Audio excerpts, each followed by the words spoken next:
today we're going to make our crostata, and it's a bake club recipe that you can find in your culinary notebook or online. So we need to make sure that we have at least one sheet tray, one cookie sheet. Parchment paper is going to be super helpful today.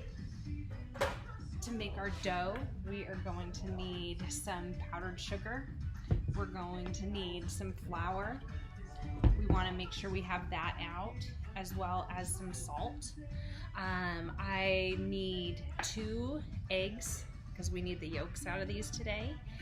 I'm going to add a little vanilla into mine. You don't have to. You could add all sorts of different things to this dough depending on what you want to fill it with. If you're going sweet, you might want to try something sweet like vanilla, or maybe some zest from an orange or citrus. If you're going savory, you might want to add some herbs. So I also need 10 tablespoons of butter that's at room temperature. So that's 1 stick plus 2 tablespoons. And if you look on your butter paper, you'll see that it marks the tablespoons. There's 8 tablespoons in a stick. Most sticks. You got to check out your butter. So 10 tablespoons of room temperature butter. If it's cold, pop it in the microwave like 10 seconds. Get it up to room temperature. All right. I think we're gonna get started. So I'll leave this here. All right, so my steps say preheat oven to 350. I'm gonna leave it off for a bit because our dough is gonna rest for a half hour. So I'm gonna prepare my dough, then I'll preheat the oven. It says over a medium bowl, we're going to sift flour and powdered sugar and then add salt. Oh no, I forgot my sifter. I'll be right back. All right, got my sifter. I made sure that I grabbed all of my measuring spoons and cups just to have those on hand. And I need to add flour and powdered sugar first. So 2 1/4 cup flour.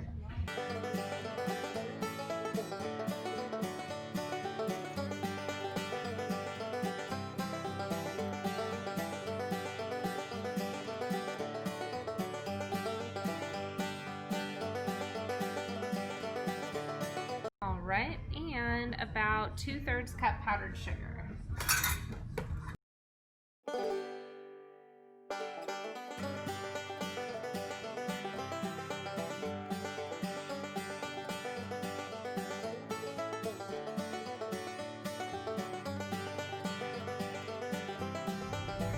It just says salt, so we're gonna just add a good pinch. Okay, I'm gonna incorporate these guys with a spoon, or there you go.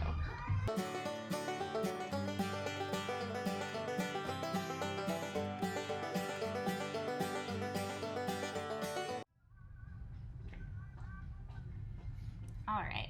So the next thing I have to do is I'm going to take my butter and I'm going to add it into my dry ingredients. All right, don't forget to save your butter paper.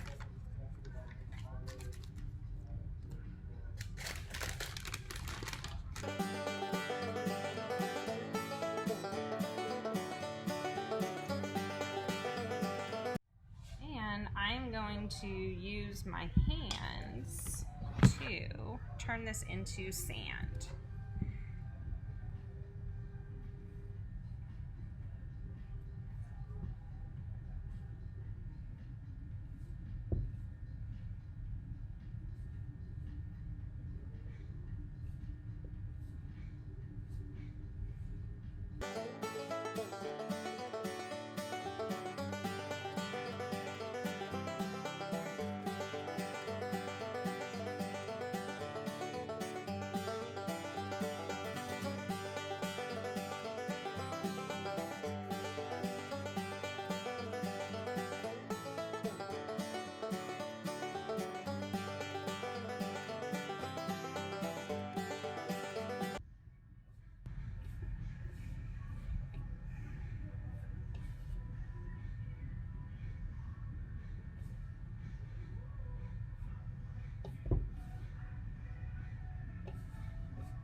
starting to really look like sand.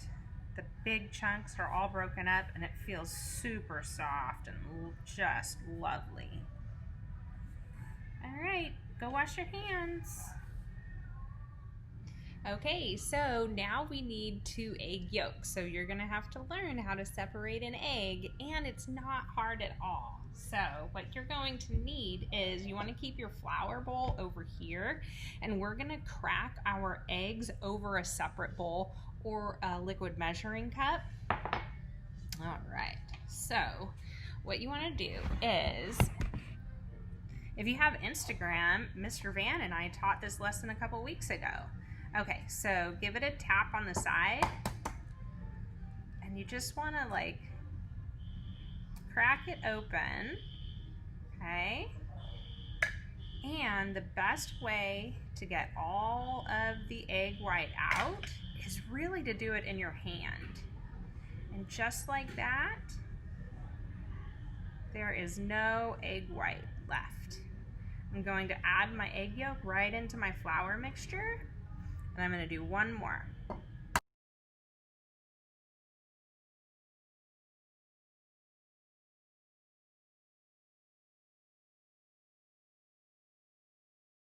right, get that in there. Go wash your hands again. Okay, you might want to save your egg whites. You for sure want to save your egg whites. You guys can do all sorts of fun things with this. You can make a egg white omelet. You can scramble this up in some fried rice. You can make meringues. All sorts of fun stuff to do with egg whites. All right, set those to the side. I'll put these in the refrigerator. Sealed container in the refrigerator lasts a couple of days, not more than 2.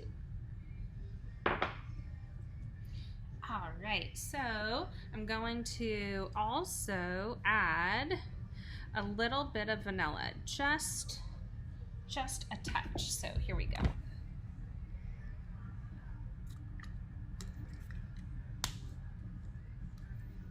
Okay, I'm just a couple drops in there, get some flavor. Let's add 2 teaspoons water, and we have our egg. And we are going to bring together this dough until it forms what looks like pie dough. Okay, I'm just going to break open my egg yolk here, broke it. Just going to gently move the ingredients around. And I'm going to get my hands in here in just a moment.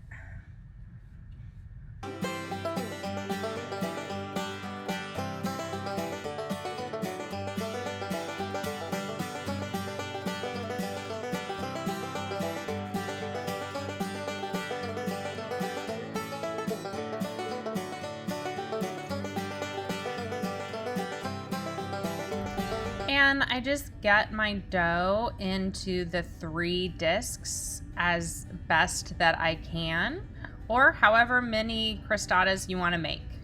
Your choice.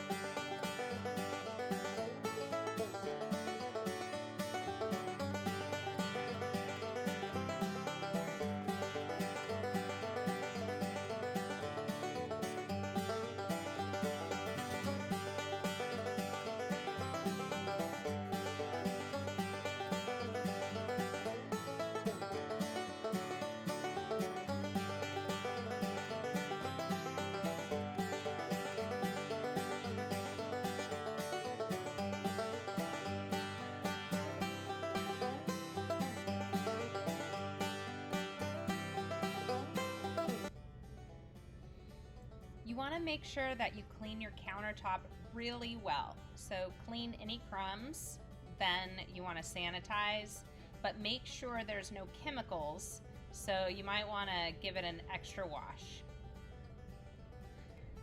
And turn your oven on to 350 degrees. I put a little bit of flour in this guy, and then so it helps me sprinkle my surface when I want to roll stuff out. It also makes it really easy to sprinkle my roller. So that's ready to go. Now, I have 3 pieces of dough. I can make 3 crostatas. And make a lattice work to go on top to make it pretty. Just depends on what you want to do. You pick.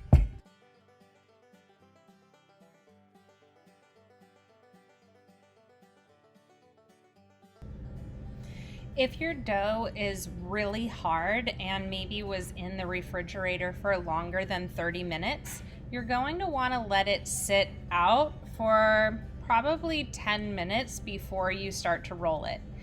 As you see, I was rolling and it started crumbling into pieces, so I had to wait a little bit to get it to be a workable dough. So roll from the inside out and make it into about a 10-inch round shape. Trim the edges. It doesn't have to be perfect.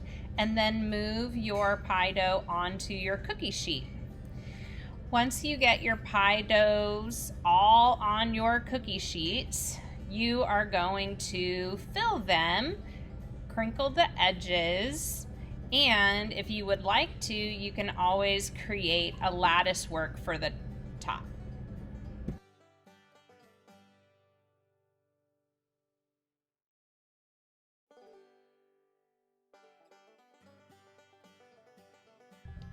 Once you have your crostata on your cookie sheet, you're going to want to take a 1/4 cup of your fruit preserves and spoon it onto your crostata.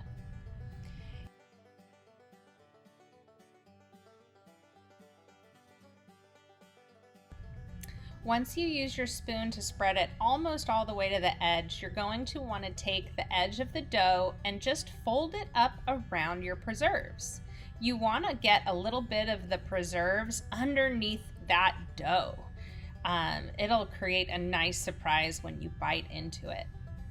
Here I took the leftover dough, rolled it out, cut it into strips, and I am going to use it to make a little lattice work on top of my crostata. You can also make an egg wash out of a little bit of that egg white and some water.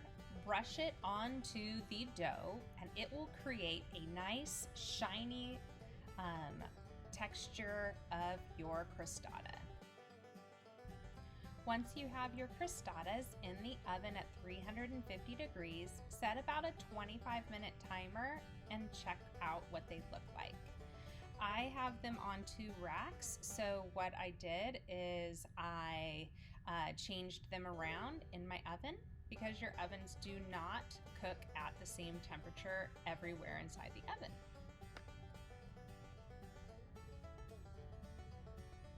So I checked them at 25 minutes, 30 minutes, and I believe they were finished about 35 minutes. Oh my gosh, these smell so good. Light brown on top, bubbly, looks so good.